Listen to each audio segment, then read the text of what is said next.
Okay, आता आपलं already एक पार्ट झालेलं आहे, पण तरी आपण आज काय करणार आहे की परत सगळं स्टार्टिंगपासून रिव्ह्यू करू, म्हणजे आपल्याला पुढे नीट सगळं कळेल. ठीक आहे. आता युनिटचं नाव काय होतं? Overview to highway engineering. आता ह्या युनिटमध्ये काय असणार आहे? मग आता हायवेशी रिलेटेड सगळं काही आपण काय बघतो की फक्त हायवे कन्स्ट्रक्ट झालेला आहे, मग आपल्याला काय वाटतं की त्याच्यामध्ये काय असणार आहे, फक्त मग त्याचं स्टील किती टाकायचं आहे, ॲग्रिगेट किती टाकायचे, सिमेंट किती टाकायचं, याचं सगळं डिझाईन असेल. पण हे असं नसतं. हायवे इंजिनिअरिंगमध्ये सगळं ओव्हरऑल स्टडी असतो की आपल्याला रस्ता कुठून कुठे न्यायचा आहे, मग त्याचं पाथ कसा असणार आहे, त्याची विड्थ कशी असणार आहे, त्याला किती लोक यूज करणार आहेत, हे सगळं काय होतं हायवे इंजिनिअरिंगमध्ये कन्सिडर केलं जातं. त्याच्यामुळे तुम्हाला हा एक वेगळा सब्जेक्ट दिलेला आहे, हायवे इंजिनिअरिंग, की ज्याच्या अंडर तुम्हाला सगळं काही असणार आहे की रस्ता कसा डिझाईन केला जातो, मग त्याची प्लॅनिंग कशी होते, नंतर आपल्याला जर एखादे रस्ता कन्स्ट्रक्ट करायचं आहे तर मग त्याच्यासाठी कोणकोणत्या प्रोसेसेस असतात, की गव्हर्मेंट कोणकोणते रस्ते त्यांच्या अंडर असतात, वेगवेगळ्या प्रकारचे रस्ते कोणकोणते.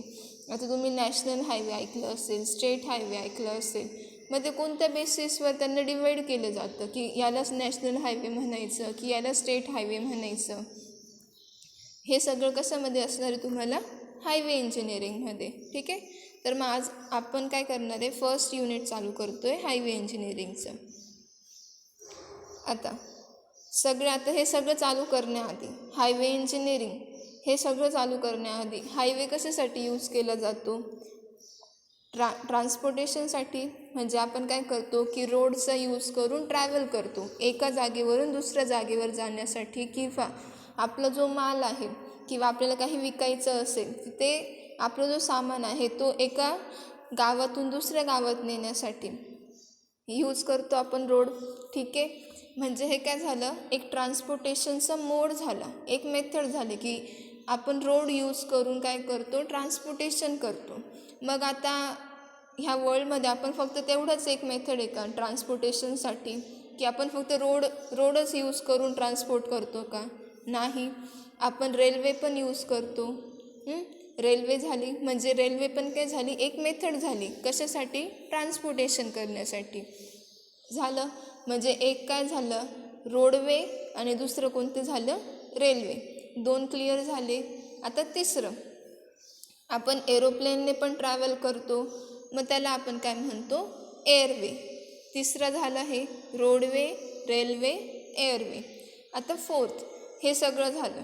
पण अशा कंट्रीज की जिथे आपल्याला काय असतं की समुद्राची किनारपट्टी लाभलेली असते ज्या कंट्रीजला, मग आपण त्या ठिकाणी एका कंट्रीतून दुसऱ्या कंट्रीमध्ये जाण्यासाठी पाण्याचा पण यूज करतो. ओके. म्हणजे काय, तिथे वॉटरवे, आपण शिप थ्रू काय करतो, एका कंट्रीतून दुसऱ्या कंट्रीमध्ये पण ट्रॅव्हल करतो. मग ते काय झालं, हा फोर्थ मेथड झाली. कशासाठी? ट्रान्सपोर्टेशनसाठी. म्हणजे आता काय, हा क्वेश्चन काय बघा, मोड्स ऑफ ट्रान्सपोर्टेशन. मग त्याच्यामध्ये किती मोड्स आले? 4. पहिलं कोणतं सांगितलं? रोड्स. मग ते काय झालं, रोडवे. सेकंड काय सांगितलं? रेल्वे. थर्ड काय होतं? एअरवे. आणि फोर्थ काय आहे? वॉटरवे. कळतं इथपर्यंत मोड्स ऑफ ट्रान्सपोर्टेशन कोणकोणते होते? रोडवे, रेल्वे, एअरवे आणि वॉटरवे. आता नेक्स्ट, हे काय झालं, रोड्स आहेत. हे काय, रेल्वे. हे काय, वॉटरवे. म्हणजे काय की इथे काय होते, शिप ट्रॅव्हल करते थ्रू वॉटर. नंतर इथे काय आहे, ही एरोप्लेन आहे, म्हणून ते काय झालं, एअरवे. क्लिअर आहे इथपर्यंत? नेक्स्ट, आता हे ऑलरेडी तुम्हाला मी एक्सप्लेन केलेले, पण तरी आपण हे परत सांगते मी तुम्हाला. ठीक आहे. आता काय, हे advantages of road over other transport mode. म्हणजेच काय, आता आपल्याला हे काय, सब्जेक्टचं नाव काय, हायवे इंजिनिअरिंग.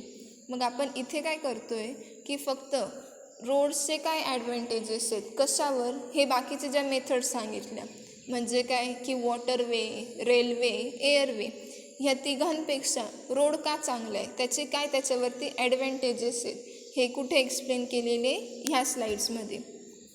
ठीक आहे. मग आता असं नाही की तुम्हाला हेच सगळे पॉईंट्स लिहायचे, हे शॉर्टमध्ये. पण मग तुम्ही एक जनरलमध्ये इमॅजिन करा. आता फर्स्ट पॉईंट बघा काय दिलेलं आहे, लेस कॅपिटल एक्सपेन्सेस. आता तुम्ही एक असं कन्सिडर करा की तुम्हाला नाशिक ते मुंबई रोड म्हणजे एखादे बसने जायचं आहे. बस कुठून चालते? रोडवरून चालते. एक एक पर्सन काय करतो आहे, रोडने ट्रॅव्हल करतो आहे, आणि एक पर्सन कशाने ट्रॅव्हल करतो आहे, एरोप्लेनने ट्रॅव्हल करतो आहे. तिथे आता तुम्हाला खर्च कोणाला जास्त लागणार आहे?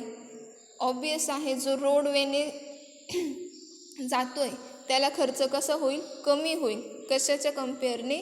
एरोप्लेनच्या कम्पेअरने. काय बरं? कारण की आपलं एअरवे म्हणजे एरोप्लेनने ट्रॅव्हल करण्यासाठी जरी त्याला आपल्याला टाईम कमी लागतो, पण खर्च कुठे जास्त लागतो? एरोप्लेनसाठी.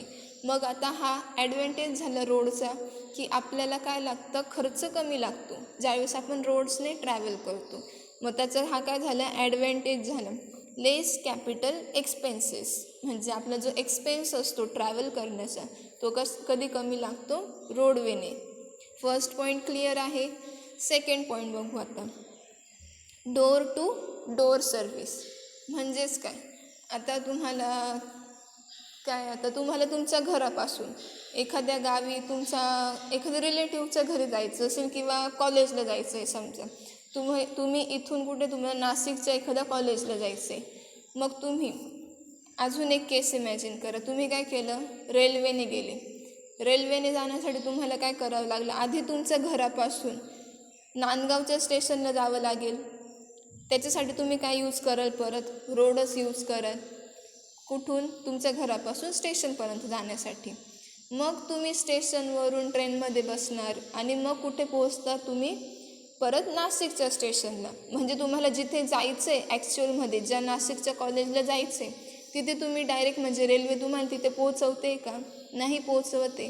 पण त्याच्याच उलटं जर तुम्ही इथून एखादी गाडी केली ती गाडी कुठून नेणार तुम्हाला? तुमच्या घरापासून.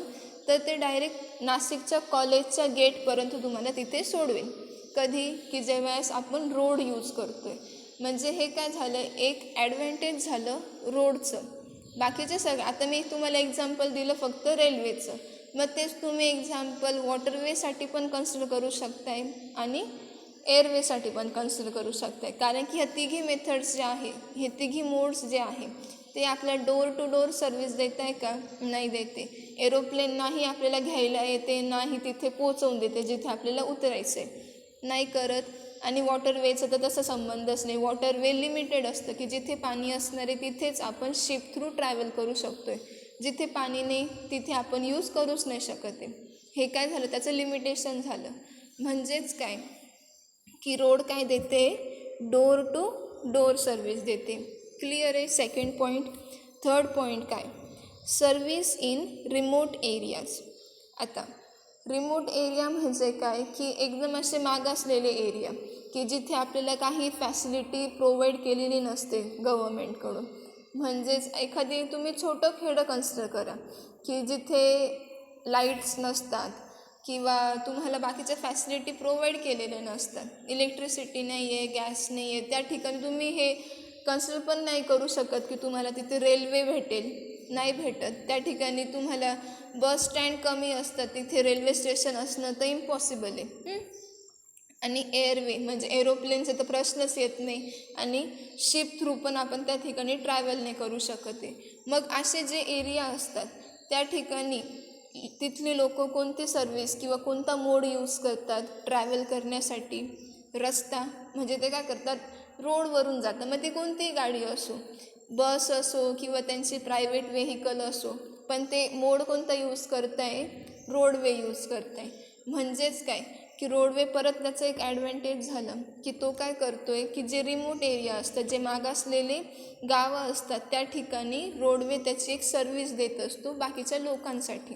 म्हणजे हे काय झालं? अजून एक थर्ड ॲडव्हान्टेज झालं रोडवेचं. झालं क्लिअर? Fourth, flexibility. आता जसं तुम्हाला आधी पण सांगितलं की बाकीचे जे मोड्स असतात त्याचं काय असतं की टाईम फिक्स असतो की रेल्वे इथून 7 वाजता निघणार आहे नांदगाववरून, तर आपल्याला 7च्या आधी तिथे स्टेशनला पोचावं लागणार. आपण त्याच्या आधी पोचलो नाही तर रेल्वे निघून जाणार, आपला शेड्यूल परत काय होतं आहे सगळं बिघडून जाणार. सेम एरोप्लेनला पण शेड्यूल असतो आणि वॉटरवेसाठी म्हणजे शिप थ्रू ट्रॅव्हल करायचं असेल तिथे पण शेड्यूल असणार आहे. पण आता याचंच उलटं काय होतं आहे रोडवेवर. असं काही नसतं की म्हणजे आपण काय करतो रोडवेवर आपली प्रायव्हेट व्हेकल यूज करू शकतो आहे. बाकीच्या मोड्सवर आपण आपले प्रायव्हेट व्हेकल यूज करू शकतो आहे का? नाही करू शकत आहे. असं कधी बघितलं आहे का की रुळावर कोणीतरी आपली ट्रेन घेऊन फिरते, हां मला 7 वाजता जायचं आहे 8 वाजता जायचं मी माझी ट्रेन घेऊन निघेल? नाही होत असं. असं कुठे होतं? फक्त रोडवेवर. प्रत्येकाकडे आपले आपले व्हेकल्स असतात प्रायव्हेट व्हेकल, मग ते त्यांच्या शेड्यूलनुसार काय करतात त्या रोडवेचा यूज करतात. म्हणजे ही काय झाली एक फ्लेक्झिबिलिटी झाली. कशाची? रोडवेची. कळतं इथपर्यंत? आता नेक्स्ट काय? Suitable for the short distance. Okay, आता तुम्हाला जायचं आहे नांदगाववरून नस्तनपूरला. ठीक आहे, नांदगाववरून तुम्हाला नस्तनपूरला जायचं आहे. किंवा याच्याहून आपण शॉर्ट डिस्टन्स घेऊया की तुम्हाला तुमच्या घरापासून कॉलेजला यायचं आहे. आता तिथे तुम्ही कोणत्या एरोप्लेनने येणार आहे का? नाही येणार. ऑब्वियस आहे. तुम्ही रेल्वे पकडणार का कॉलेजला येण्यासाठी? नाही. तुम्ही नाही तिथे वॉटरवे म्हणजे कोणत्या शिपने येणार. म्हणजे तिघं मोड्स काय झाले तिथे कट होत आहे. मग तुम्ही यूज काय करताय तिथेसुद्धा? रोडवे यूज करताय. म्हणजे कमीत कमी डिस्टन्स ट्रॅव्हल करता येतो कशाने? रोडवेने. हे काय झालं एक ॲडव्हान्टेज झालं. आपण रेल्वे कधी चूज करतो? ज्यावेळेस आपल्याला लाँग डिस्टन्सने ट्रॅव्हल करायचं असतं. का बरं? कारण की तो कम्फर्टेबल असतं रोडवेपेक्षा रेल्वे. पण मग जर आपल्याला शॉर्ट डिस्टन्सने ट्रॅव्हल करायचं आहे मग आपण प्रत्येक वेळी काय रेल्वे घेऊन जाणार आहे का? नाही जाणार. तिथे आपण काय यूज करतो? रोडवे यूज करतो. म्हणजे काय झालं हे एक ॲडव्हान्टेज झालं. कोणतं? Short distance. म्हणजे काय करतो आहे आपण शॉर्ट डिस्टन्सवर ट्रॅव्हल करण्यासाठी रोडवे यूज करतो आहे. इथपर्यंत कळलं? नंतर काय? Lesser risk of damage in transport. इथे ट्रान्झिट आलेलं आहे तर ते ज्यावेळेस तुम्ही नोट्स काढाल तिथे तुम्ही ट्रान्सपोर्ट लिहायचे. ठीक आहे, म्हणजे काय की रोडवेवर रिस्क ही कमी असते. कशाच्या कम्पेअरने? बाकीचे जे मोड्स आहेत त्याच्या कम्पॅरिझनने रोडवेवर रिस्क ही कमी असते. म्हणजे आता तुम्ही म्हणाल मग रोडवेवर इतके ॲक्सिडेंट होतात मग ते काही रिस्क नाही आहे का? असं नाही. मग तिथे कसं आहे की आता समजा एक रेल्वे ट्रॅव्हल करते, नांदगाव ते नाशिक जाते. कुठेतरी जो ट्रॅक आहे रेल्वे ट्रॅक तो ब्रेक झाला आहे. तिथे काय होणार आहे? जर ती रेल्वे तिचा ॲक्सिडेंट झाला म्हणजे ब्रेक झालं म्हणजे काय होईल? ती रेल्वे काय होईल? त्या ट्रॅकवरून खाली सरकेल आणि ॲक्सिडेंट होईल तिथे. मग तिथे जो डॅमेज आहे तो जास्त होईल. ऑब्वियस आहे. एका ट्रेनमध्ये किती लोक असतात तुम्हाला सगळ्यांना माहीत असतं. मग एक जरी ॲक्सिडेंट झाला, वर्षातून एक जरी ॲक्सिडेंट झाला तर तिथे एका टाईमला रिस्क किती आहे? खूप आहे. एका टाईमला त्या ट्रेनमध्ये लोक जास्त असतात म्हणजे रिस्क कुठे आहे? तिथे जास्त येते. सेम एअरवेला, एरोप्लेनला पण तेच आहे की तिथे लोक जास्त असतात आणि तिथे चान्सेस पण असतात की ती एरोप्लेनला अचानक काही होईल आणि ती कोलॅप्स करेल. ठीक आहे, वॉटरवेमध्ये पण तेच आहे. हे जे 3 ट्रान्सपोर्टेशन असतात तिथे काय आहे की त्यांचे जो मोड आहे ते सगळेजण यूज नाही करत. मग तिथे जे एकदा त्यांचा शेड्यूल फिक्स असतो की हां आपल्याला ह्या टाईमला जायचं आहे. मग त्या टाईमला जितके लोकांना त्या डेस्टिनेशनला पोहोचायचं असतं ते लोक ते मोड यूज करतात. म्हणजे क्वांटिटी त्या लोकांची तेव्हा जास्त असते. मग आपण एकदा जरी तो ॲक्सिडेंट झाला तरी डॅमेज तिथे काय होते? जास्त होते. त्याच्याच अपोजिट रोडवेवर जरी कितीही आपण काय यूज करतो आहे? प्रायव्हेट व्हेकल्स यूज करतो आहे. जरी तिथे ॲक्सिडेंट झाला कोणाचा तरी डॅमेज काय होते? कमी होते. कारण की प्रायव्हेट व्हेकलमध्ये किती असणार आहे? 4-5 किंवा आपण बस कन्सिडर केली तरी तिथे किती असतं रे? 50 एक पॅसेंजर्स. पण त्याच्या कम्पेअरने बाकीचे जे 3 ट्रान्सपोर्टेशनचे मोड्स आहेत रेल्वे, एअरवे आणि वॉटरवे इथे काय असतं आहे? लोकांची संख्या जास्त असते. त्याच्यामुळे तिथे डॅमेज पण तेवढं जास्त होतं. त्याच्यामुळे हा पॉईंट आलेला आहे की lesser risk of damage in transport. हे काय झालं? अजून एक ॲडव्हान्टेज झालं रोडवेचं. आता नेक्स्ट काय आहे, connecting other modes of transport. जसं मी तुम्हाला सांगितलं की डोअर टू डोअर सर्व्हिससाठी एक्सप्लेन केलं की तुम्हाला इथून नाशिकच्या कॉलेजला जायचं आहे तर तुम्ही काय करणार, तुम्ही विचार करणार की नाही मला ट्रेनने जायचं आहे, पण तिथे तुम्हाला स्टेशनला पोहोचण्यासाठी परत कोणतं मोड यूज करणार, तुम्ही रोडवे यूज करणार. तुमच्या घरापासून स्टेशनला आणि नाशिकच्या स्टेशनवरून कॉलेजपर्यंत पोहोचण्यासाठी परत तुम्ही कोणतं यूज करताय, रोडवे यूज करताय. म्हणजेच रोडवे काय एक कनेक्टिंग मोड आहे फॉर अदर ट्रान्सपोर्टेशन मोड्स. कळतं आहे की बाकीचे जे मोड्स आहे वॉटरवे, एअरवे, रेल्वे, हे तिघांना कनेक्ट करण्यासाठी परत काय आपण यूज करतो आहे, रोडवे यूज करतो आहे. झालं रॅपिड स्पीड. आता आपल्याकडे हायवे असतात, नॅशनल हायवे वगैरे, तुम्ही तिथे बघितलं की तिथे स्पीड जो असतो तो जास्त असतो. आणि रॅपिड स्पीड म्हणजे काय की आपल्याला जेव्हा निघायचं आपण तेव्हा निघू शकतो आहे. आता ट्रेन्सचं कसं होतं की तो कधी लेट होतात ट्रेन्स, त्याच्यामुळे आपलं काय होतं, स्पीड कमी होतं, म्हणजे आपल्याला लेट होतं अजून पुढच्या कामांसाठी. पण इथे रोडवेला तसं नाही होतं, आपल्याला जेव्हा निघायचं आपण तेव्हा निघू, आपलं काम तेव्हा लगेच कंप्लीट होतं. म्हणजे हे काय झालं, एक रॅपिड स्पीड भेटतो आहे त्या रोडवेला. इथपर्यंत क्लिअर आहे. किती पॉईंट्स आहेत, 8 पॉईंट्स आहेत, लक्षात राहतील. फर्स्ट काय, आपल्याला खर्च कमी लागतो आहे. दुसरं काय, डोअर टू डोअर सर्व्हिस भेटते. तिसरं काय, रिमोट एरियामध्ये आपल्याला रोडवे आपण यूज करतो. फोर्थ काय, फ्लेक्झिबिलिटी भेटते. फिफ्थ काय, शॉर्ट डिस्टन्ससाठी रोडवे हे जास्त सुटेबल असतात. नंतर काय, लेसर रिस्क ऑफ डॅमेज, म्हणजे ह्या ट्रान्सपोर्टेशन मोडमध्ये डॅमेजची रिस्क ही कमी असते. नेक्स्ट काय की तो जे बाकीचे मोड्स आहे त्याला कनेक्टिंग मोड म्हणून यूज केला जातो. कशाला, रोडवेला. आणि काय, रॅपिड स्पीड. ओके, कळतं आहे आता तुम्हाला काय काय होते रोडचे advantages over other transportation modes.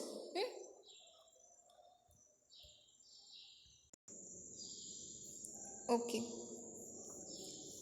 Advantages कळलेले. आता रोडची काय इम्पॉर्टन्स आहे ओव्हरऑल इंडियामध्ये हे बघणार आहे आपण. आता त्याच्यामध्ये फर्स्ट पॉईंट बघा काय आहे, it is a non separable part of any society.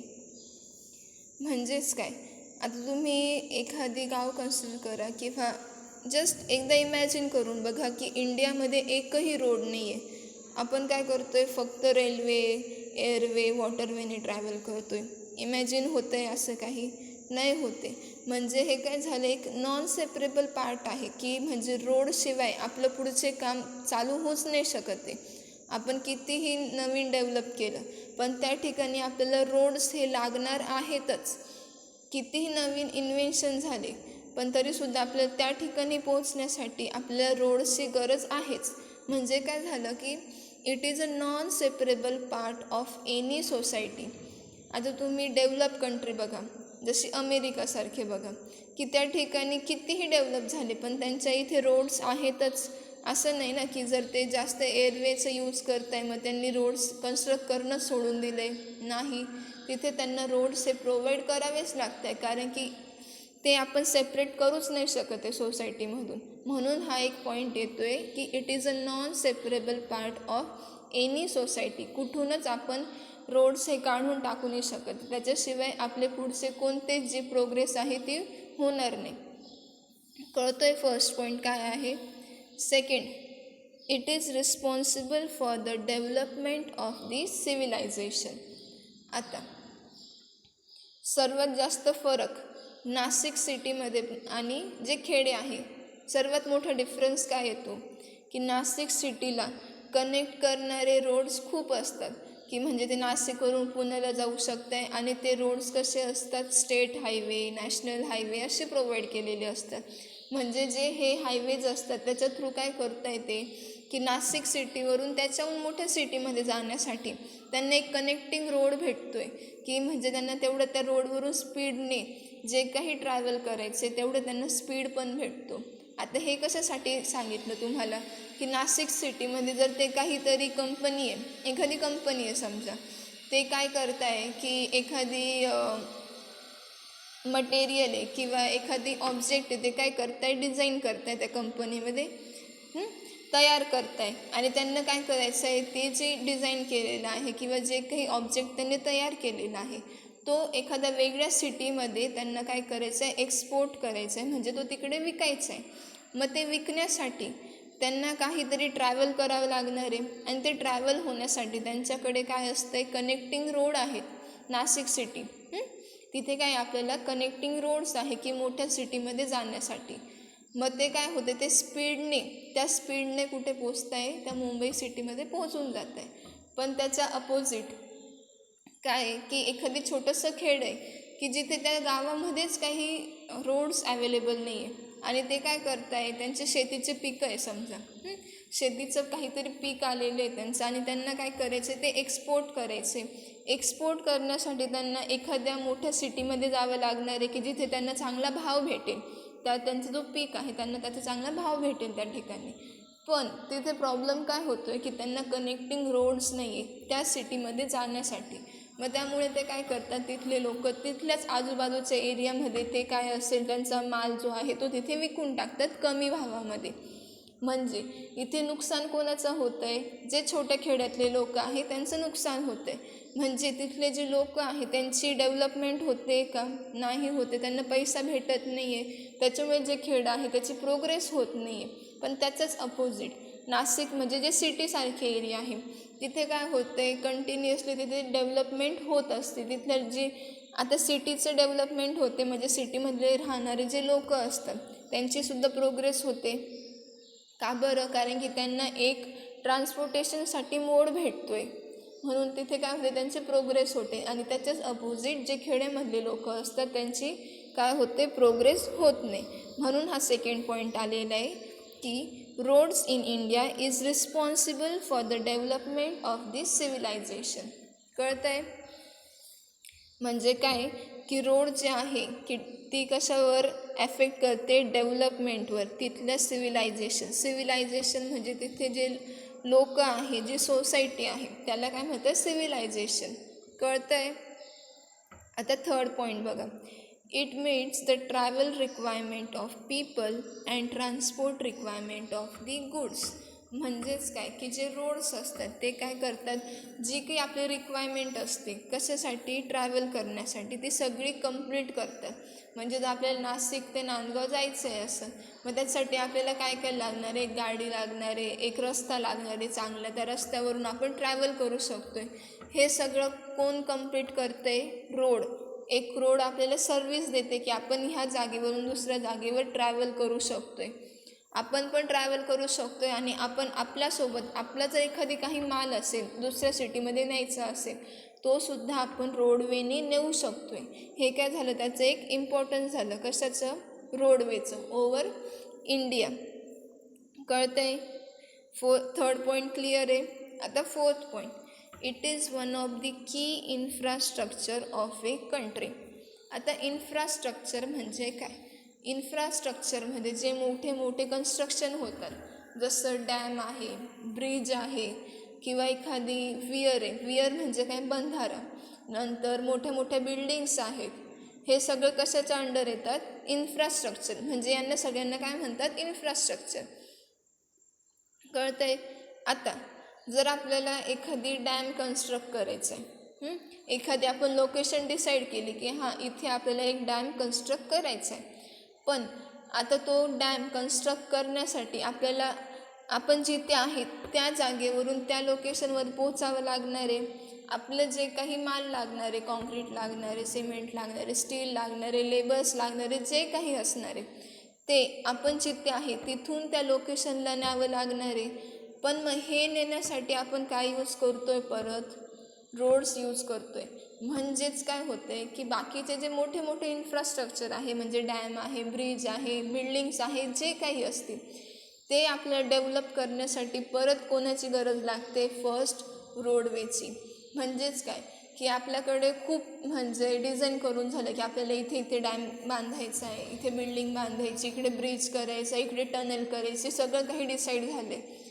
पण आणि आपल्याकडे तेवढं फंड पण आलेलं आहे की आपल्याला इथे इथे असं असं करायचं आहे. नंतर आपल्याकडे सगळे माल आहे, लेबर्स आहे, सगळं काही रेडी आहे, पण आपल्याला त्या ठिकाणी जाण्यासाठी रोडच अवेलेबल नाही आहे.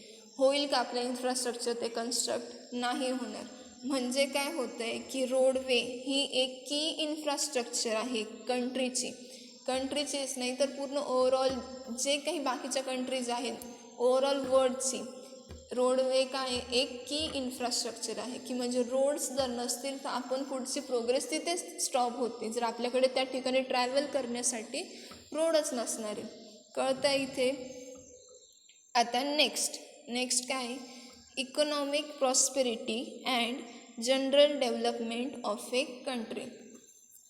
सेम आता जसं तुम्हाला मी नाशिक सिटी आणि एखाद्या छोट्याशा खेड्याचं कंपॅरिझन सांगितलं की तिथे कनेक्टिंग रोड्स होते, मग त्याच्यामुळे त्यांनी काय केलं की तिथे त्या सिटीचे काय होते डेव्हलपमेंट होते, कारण की ते त्यांचा माल दुसऱ्या मोठ्या सिटीमध्ये पाठवू शकते.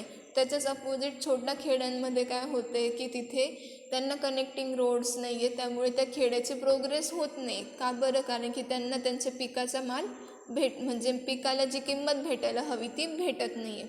आता एवढं तर लक्षात आहे. आता इंडियामध्ये सर्वात जास्त सिटी एरिया आहे की रुरल एरिया आहे? ऑब्वियस आहे की इंडियामध्ये काय आहे की 70% हा छोटे एरिया आहे की जिथे डेव्हलपमेंट झालेली नाही आहे. मग आता इंडियामध्ये एक नवीन हे चालू आहे, समृद्धी महामार्ग चालू आहे की वेगवेगळे रोडचे कन्स्ट्रक्शन चालू आहे. हे कशासाठी त्यांनी काम हातामध्ये घेतलेले? ज्या वेळेस छोट्या छोट्या गावांमध्ये सुद्धा आपलं रोड भेटतील, एका गावाची एका रिजनमधले 3-4 गावांची, त्या 3-4 गावांमध्ये आपल्याला जरी त्या ठिकाणी रोड्स भेटले, त्या गावांचं काय होणार आहे? डेव्हलपमेंट होईल. हे काय कन्सिडर केलं मी फक्त एका रिजनसाठी. आता आपण पूर्ण ओव्हरऑल कंट्रीमध्ये इमॅजिन करा की जे छोटे छोटे गावं आहेत तिथे प्रत्येक गावामध्ये आपल्याला काय भेटते? रोडवेची फॅसिलिटी भेटते. म्हणजे काय होईल की प्रत्येक गावाची डेव्हलपमेंट होईल. आता कंट्रीमधल्या प्रत्येक गावाची डेव्हलपमेंट झाली म्हणजे काय होणार आहे की पूर्ण ओव्हरऑल कंट्रीची डेव्हलपमेंट होते. ओव्हरऑल कंट्रीची डेव्हलपमेंट झाली म्हणजे काय होते? तिथे आपल्याला इकॉनॉमिक सपोर्ट भेटतो आहे.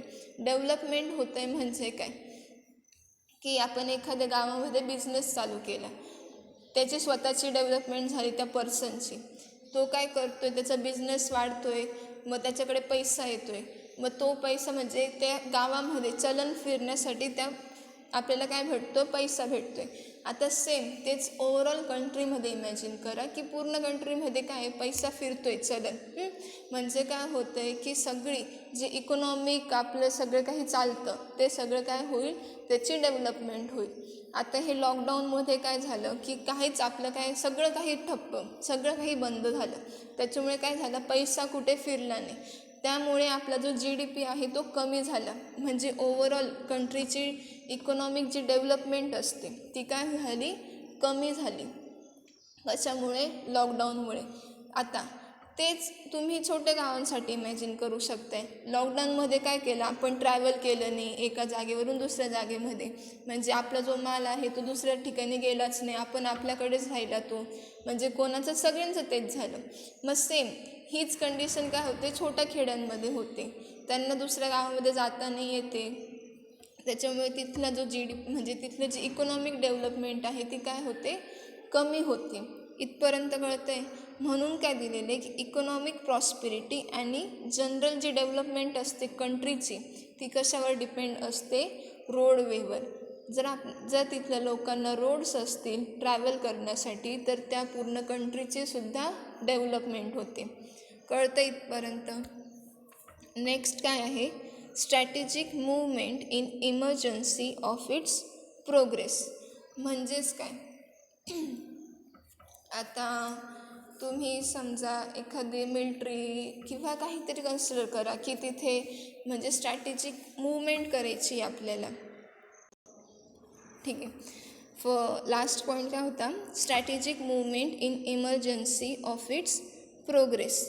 म्हणजेच काय की त्या ठिकाणी काय होतं आहे की जर एखादी इमर्जन्सी असेल की आपल्याला म्हणजे आत्ताच्या आत्ता कुठेतरी जायचं आहे, इमर्जन्सी आली काहीतरी, आपण तिथे काय करतो, आता मी ॲज अ पर्सन म्हणजे एक पर्सन कन्सिडर केलं, पण त्या ठिकाणी आपण एखादी मोठी कम्युनिटी पण कन्सिडर करू शकतो आहे की म्हणजे एका ठिकाणी फ्लड येतो आहे समजा, मग त्या ठिकाणी काय करणं, आपल्याला ऑलरेडी काय होतं त्याची एक वॉर्निंग येऊन जाते की हां उद्या फ्लड येणार आहे. त्या ठिकाणी काय होतं, एक स्ट्रॅटेजिक म्हणजे इमर्जन्सीमध्ये लगेच मूवमेंट करू शकतो आहे. जरी आपण असं कन्सिडर केलं की हां एरोप्लेन्सने आपण लवकर एका जागेवरून दुसऱ्या जागेवर ट्रॅव्हल करू शकतो आहे, पण प्रत्येक ठिकाणी आपण एरोप्लेन नेऊ शकतो आहे का, नाही नेऊ शकत आहे. मग ज्यावेळेस अशी इमर्जन्सी सिच्युएशन येते त्या ठिकाणी परत काय यूज केलं जातं, रोड्स यूज केले जातात. म्हणजेच काय की आपण जी कम्युनिटी आहे, जे क्वांटिटीमधले लोक आहे सर्वात जास्त, त्या लोकांना आपण इमर्जन्सीमध्ये काय करू शकतो, एका जागेवरून दुसऱ्या जागेवर लगेच नेऊ शकतो आहे. हे काय झालं, परत रोडवेचं एक इम्पॉर्टन्स झालं. नाही आपण तिथे ट्रेन नेऊ शकत आहे, शिपचं तर काही प्रश्नच येत नाही, आणि एरोप्लेन पण, एरोप्लेनची सुद्धा काय असतं की एक त्यांचं क्रायटेरिया असतो की त्या ठिकाणीच ते उतरू शकतात. एरोप्लेन किंवा हेलिकॉप्टर पकडणं, हेलिकॉप्टरसुद्धा काय असतं, त्यांचे क्रायटेरिया असतं की तिथे आपण, मग त्यासाठी त्यांना प्लॅटफॉर्म बनवावं लागणार, तिथेच ते लँड करेल. म्हणजे हे सगळे काय होतं आहे, परत मग इमर्जन्सीमध्ये आपण हे सगळं अरेंजमेंट करू शकतो आहे का, नाही करू शकत आहे. पण त्या ठिकाणी आपण रोडने लगेच एखादी गाडी नेऊन तिथल्या लोकांना त्या जागेवरून दुसऱ्या जागेवर नेऊ शकतो आहे. हे काय झालं, इमर्जन्सी सिच्युएशनमध्ये सुद्धा रोड्स आपण यूज केले जातात. आता हे जे तुम्हाला एक्झाम्पल सांगितले, तुम्हाला क्वेश्चन जसा काही, आता तुम्हाला असं नाही की सगळे ह्याच जे काही हे पॉईंट्स लिहिले मग तुम्हाला तसे कॉपी करायचे असं काही नाही. आता मी हे तुम्हाला इतकं एक्सप्लेन का केलं की ज्यावेळेस एक्झाम असणार त्यावेळेस तुम्हाला जरी पॉईंट लक्षात नाही आले, पण तुमच्या इमॅजिनेशनमध्ये यायला हवं की हे तर जनरल आहे सगळं, की रोड कधी यूज केला जातो, मग त्याचे इम्पॉर्टन्स काय होत आहे, की काय आपण रोड यूज करतो आहे. मग ते तुम्ही काय करायचं, फक्त तुमची जे माइंडमध्ये येते ते तुम्हाला पेपरवर उतरवायचं आहे. जस्ट सिम्पल आहे, कळतं आहे importance of roads in India. इथपर्यंत क्लिअर झालं. नेक्स्ट, ओके, आता आपलं नेक्स्ट पॉईंट काय आहे, आयडियल रिक्वायरमेंट ऑफ रोड. आपण आत्तापर्यंत रोडचं इम्पॉर्टन्स बघितलं, त्याचं ॲडव्हान्टेज बघितलं, डिसाईड केलं की हां आपल्याला आता रोड बांधायचं आहे, आपल्याला गरज आहे, ह्या ठिकाणी रोड बांधायची गरज आहे, हे ठरलं आपलं. मग आता नेक्स्ट काय, की रोड बांधायचं, मग त्याचं काहीतरी रिक्वायरमेंट असतील ना, की असं नाही की फक्त हा कुठेही आलो मग खोदून टाकलं, तिथे कॉन्क्रीट टाकलं, रोड तयार झाला, असं नाही. त्याचे काय असते, एक प्रॉपर डिझाईन असते, त्याचे काहीतरी रिक्वायरमेंट असतात की त्या रिक्वायरमेंट फुलफिल आपल्याला कराव्याच लागतात ज्यावेळेस आपण रोड डिझाईन करतो किंवा रोड कन्स्ट्रक्ट करतो. ठीक आहे, मग आता त्या रिक्वायरमेंट कोणत्या आहे ते बघूया आपण. फर्स्ट काय, शॉर्ट.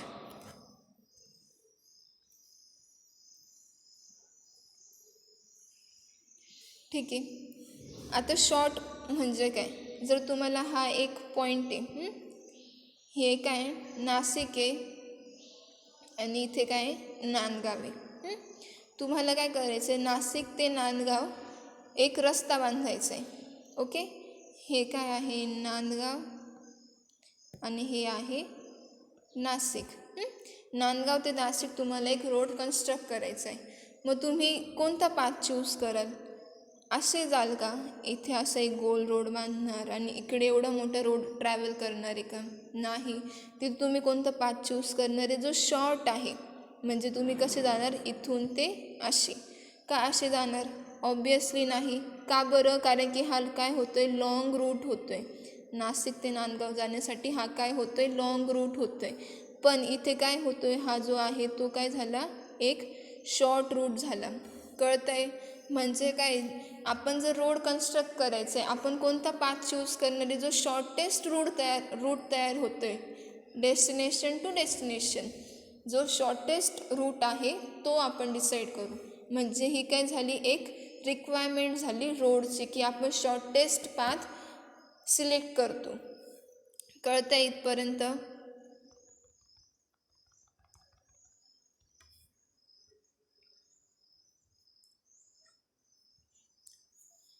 मग त्यांनी दिलेलं काय बघा शॉर्टमध्ये, the alignment should be short so as to make the road project economical. And to meet this requirement the alignment should be as straight as possible. ठीक आहे. फर्स्ट काय म्हणताय, the alignment should be short so as to make the road project economical. आता इथे काय होतं, इथे नाशिक होतं,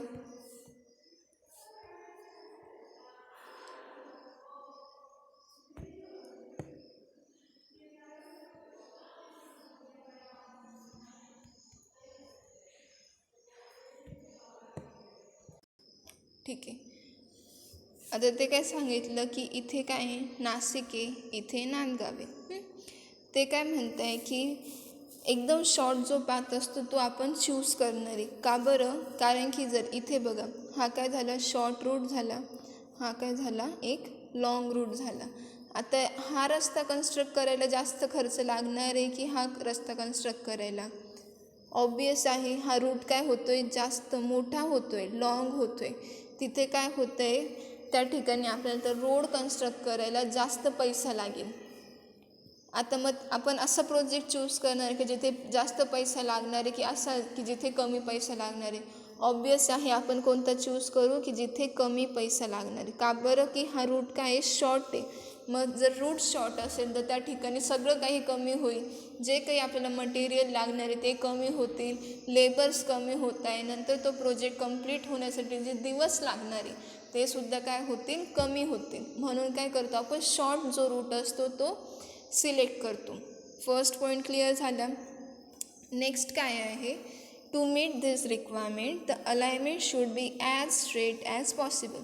आता इथे बघा, हा रोड कसा झाला, स्ट्रेट झाला. त्याची लेंथ काय कमी येते, कशाच्या कम्पेअरने, ह्या रोडच्या कम्पेअरने याची लेंथ काय येते, कमी येते. म्हणजेच काय, ज्यावेळेस रोड हा स्ट्रेट असतो त्यावेळेस त्याची लेंथ काय होते, कमी होते. आणि ज्यावेळेस तो कर्व होतो त्यावेळेस त्याची लेंथ काय होते, वाढते. लेंथ वाढली, खर्च वाढतो. म्हणून ते काय म्हणत आहे की रोड हा स्ट्रेट असायला हवा. कळतं आहे फर्स्ट पॉईंट काय होता?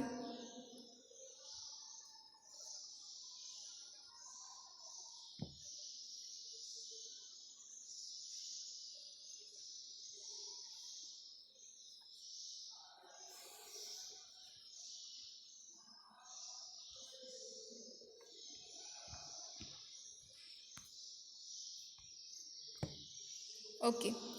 आता नेक्स्ट काय आहे, easy. The alignment should be such that it is easy to construct and maintain the road with minimum problem. Okay. आता समजा इझी म्हणजे काय, एक रोड आहे, एक असं काय डोंगर आहे, तिथे काय आहे, तुम्ही उगाच आता डोंगरची हाईट आहे ना, म्हणजे असं छोटंसं टेकडी टाईप आहे, समजा टेकडी टाईप आहे डोंगर. तर त्या ठिकाणी तुम्ही रोड कसा नेणार आहे, तिथे घाट तयार कराल. घाटाला काय होतं, कन्स्ट्रक्शनची जे म्हणजे डेंजरस होतं. ज्यावेळेस आपण घाट बनवतो त्यावेळेस काय होतं, कन्स्ट्रक्शनमध्ये काय होतं, प्रॉब्लेम्स तयार होतात. ज्यावेळेस मग त्याच्यामध्ये करेक्ट स्लोप असायला हवा, किंवा मग तिथे टर्निंग जे आहे त्याचा अँगल करेक्ट असायला हवा. तो डायरेक्टली एकदम स्टीप स्लोप नको जायला, किंवा जो अँगल आहे टर्निंगचा तो एकदम कमी नसायला हवा. त्याला तेवढं अँगल भेटायला हवं गाडी टर्न होण्यासाठी. हे सगळं कशामध्ये येतं, घाट. म्हणजे जे घाट एरिया असतो तिथे रोड कन्स्ट्रक्ट करण्यासाठी. मग आता तुम्ही अशा एरियामध्ये काय करणार आहे, तिथे तुम्ही असं करू शकताय ना की जर आपण हा रोड आहे त्याला मधून काय केलं, कट केलं. म्हणजे इथला पार्ट काय केला, एक्सकॅवेट करून टाकला. मग इथे काय होईल, असा इथे काय झालं, मधला पार्ट आपण जो टेकडीचा आहे तो काय केला, कट करून टाकला. आणि रोड कसा गेला, असा रोड जातोय. मग इथे काय होते, जे प्रॉब्लेम्स होते कन्स्ट्रक्शनमध्ये ते काय झाले, कमी झाले. म्हणजे काय करतोय आपण आता रोडमध्ये असं नाही, ही एक जनरल केस झाली. आता रोड ज्यावेळेस आपण कन्स्ट्रक्ट करतो त्यावेळेस काय होतं, वेगवेगळ्या प्रकारचे वेगवेगळे प्रॉब्लेम्स येतात.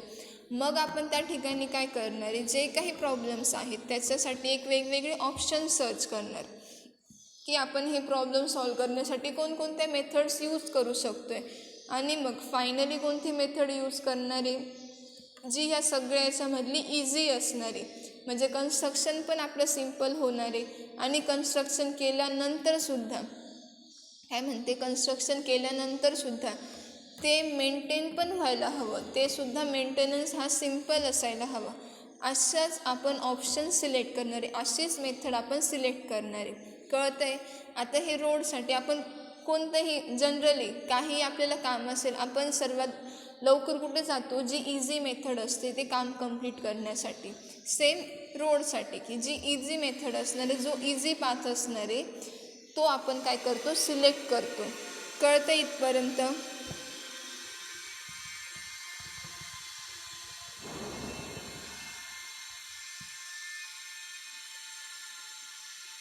आता नेक्स्ट सेफ.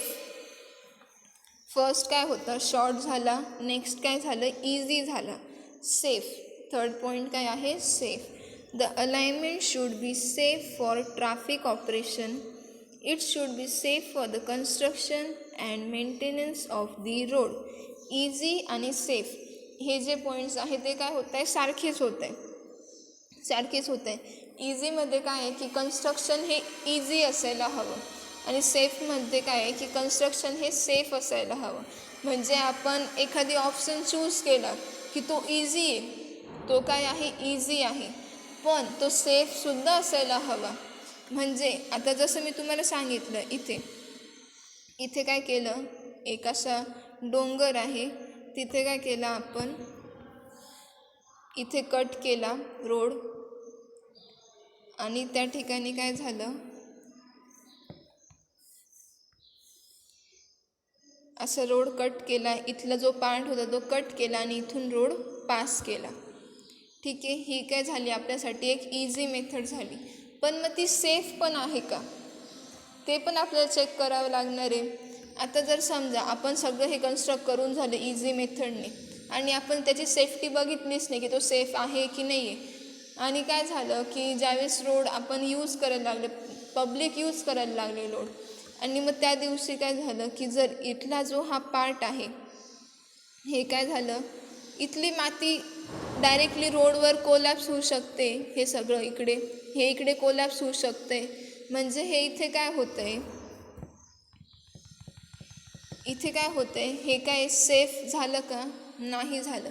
आपण इथे चेक केलं का की हा जो स्लोप आहे, जी ही वर्टिकल क्लिफ तयार झाली, ते तसं त्या पोझिशनमध्ये सस्टेन करेल की नाही, हे आपण चेक केलं का, नाही केलं. म्हणजेच काय की आपण एखादी मेथड जर चूज करतो की ह्या पाथने आपल्याला रोड न्यायचा आहे, मग तो जरी इझी असला पण तो सेफ पण असायला हवा.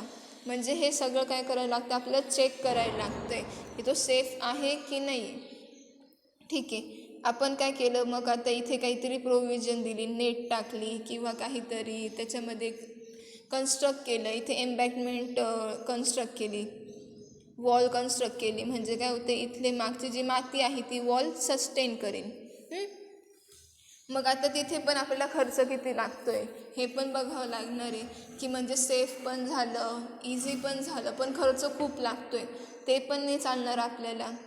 आता काय म्हणजे हे ज्यावेळेस रोडचा पाथ चूज केला जातो त्यावेळेस हे सगळं काही काय कन्सिडर केलं जातं. मग तो शॉर्ट आहे का, तिथे खर्च कमी लागतो आहे का, कन्स्ट्रक्शन इझी आहे का, किंवा ते मग सेफ पण आहे का, हे सगळं जिथे ज्या पाथ सॅटिस्फाय करतो तो पाथच आपण काय करतो, चूज केला जातो. कशासाठी, रोड कन्स्ट्रक्ट करण्यासाठी. कळतं इथपर्यंत?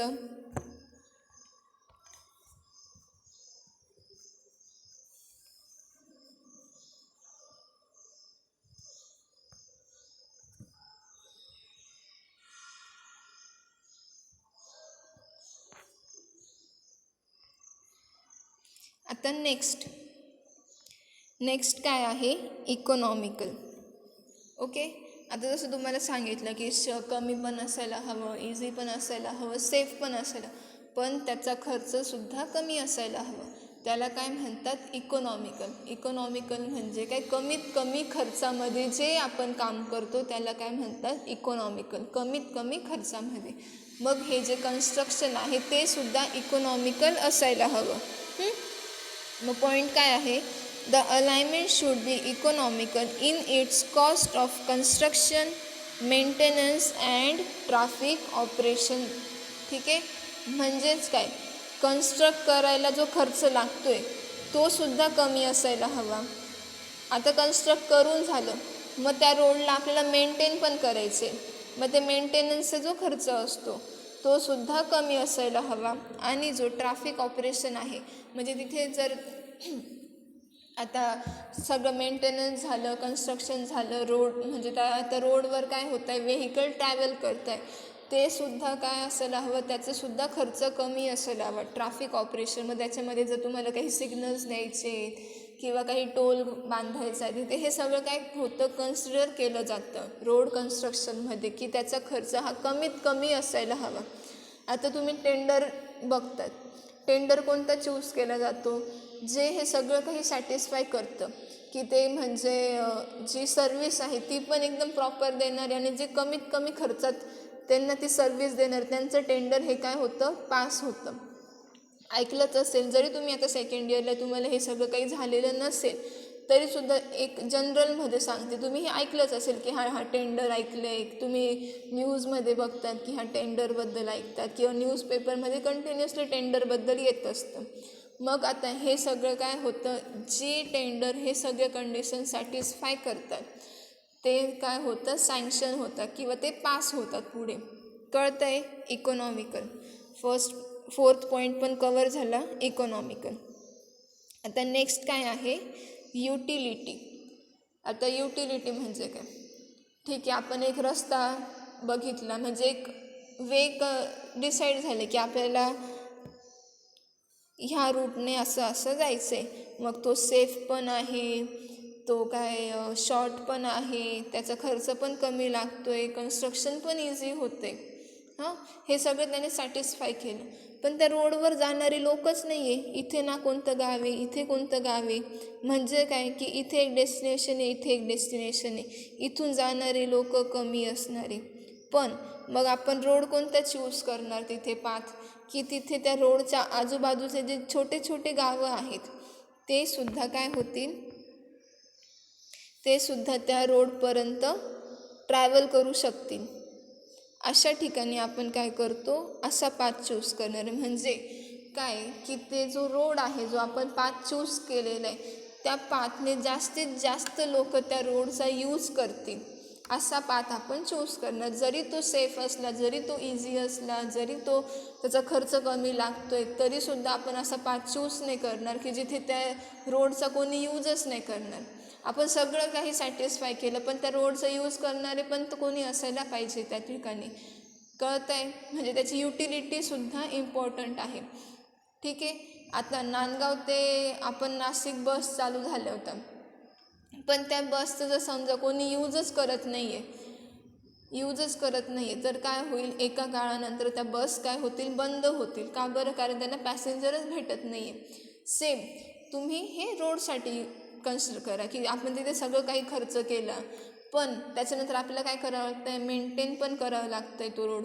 त्या मेंटेनन्सचा खर्च कुठून निघणार आहे, जर ते पॅसेंजर किंवा जे पीपल आहेत त्या रोडचा यूज करत आहे, तेव्हा तो मेंटेनन्सचा खर्च निघतो तिथे रोडसाठी. म्हणजेच काय की त्या ठिकाणी तो युटिलाइजसुद्धा व्हायला हवा. जरी त्याने सगळे कंडिशन सॅटिस्फाय केल्या तरी त्याची युटिलिटीसुद्धा जास्त असायला हवी. कळतं आहे.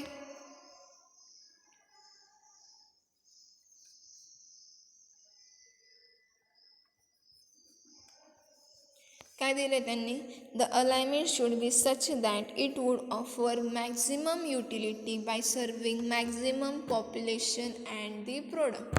म्हणजे असा रोड की जास्तीत जास्त पीपलला तो युटिलिटी देईल, जास्तीत जास्त पीपलला तो सर्विस देऊ शकेल रोड, असा रोड आपण चूज करतो, असा पाथ आपण चूज करतो. कशासाठी, रोड कन्स्ट्रक्ट करण्यासाठी.